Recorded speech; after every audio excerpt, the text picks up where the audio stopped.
napapansin sa iyong mga kapaligiran.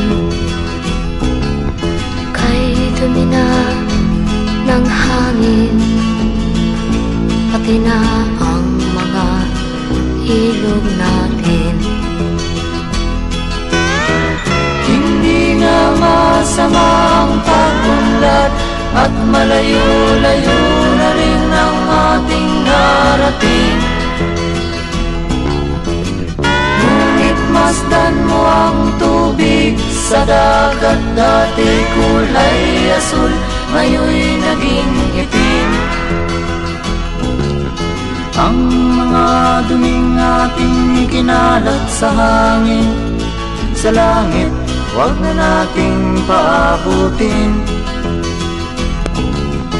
Upang kung tayo'y pumanaw man sa sariwang hangin, sa langit natin matitikman. Mayroon lang akong hinihingi